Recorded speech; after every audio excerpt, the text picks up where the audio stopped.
चंडीगढ़ के एक शांत मोहल्ले में रहने वाली मीरा अपने विवाह के बाद एक संयुक्त परिवार का हिस्सा बनी।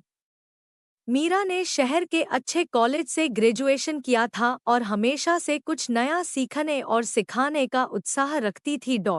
उसके ससुराल में घर की मुखिया थी उसकी सासू माँ विमला देवी। विमला देवी दिल की बहुत अच्छी थी, लेकिन गांव के पुराने संस्कारों में पली बड़ी थी। उन्हें अक्षरज्ञान नहीं था और वह मानती थी कि रसोई और घर की देखभाल ही बहू का असली काम है। उनका मानना था, किताबें सिर्फ नौकरी करने वालों के लिए हैं, घर संभालने वाली औरतों के लिए नहीं। मीरा ने जल्द ही देखा कि निरक्षरता के कारण सासू माँ को कितनी छोटी छोटी मुश्किलों का सामना करना पड़ता है।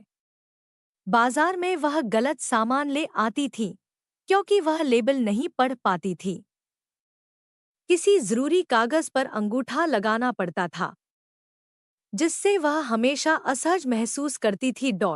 एक दिन मीरा ने हिम्मत करके सासू माँ से कहा, माँ जी, अगर आप थोड़ा सा पढ़ना सीख लें तो कितना आसान हो जाएगा। कम से कम अपने हस्ताक्षर तो कर पाएंगी। विमला देवी तुरंत भड़क गई। छोड़ ये सब बातें बहू, हमारी उम्र अब पढ़ने की नहीं है।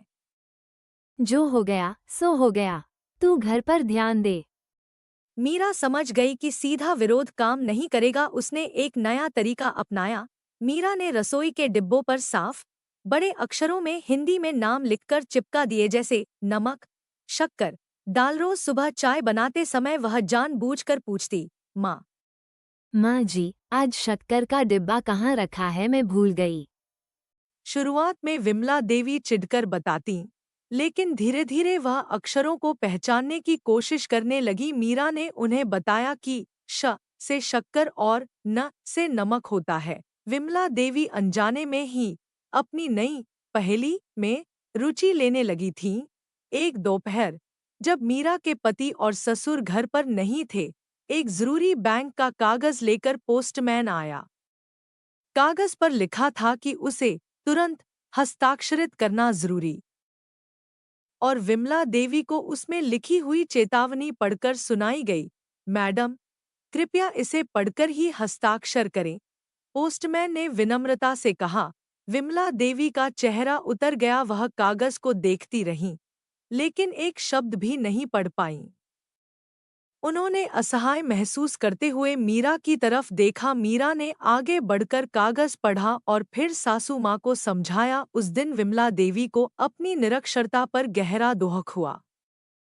शाम को विमला देवी ने खुद मीरा को बुलाया और आंखों में आंसू लिए कहा, मीरा, आज मुझे एहसास हुआ कि जब दुनिया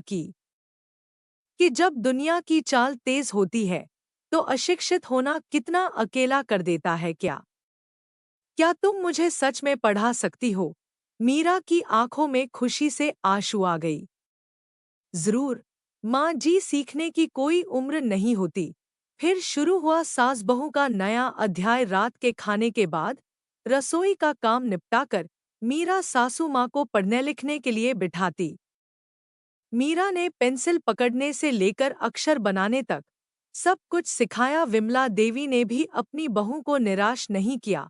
कुछ ही महीनों की मेहनत के बाद एक दिन सुबह विमला देवी ने गर्व से अखबार उठाया और जोर से एक बड़ी सी हेडलाइन पढ़कर सुनाई, शहर में पानी का संकट गहराया।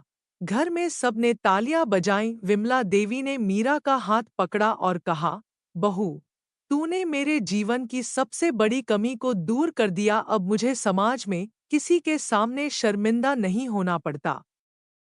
बहू नहीं, तू मेरी मार्गदर्शक है।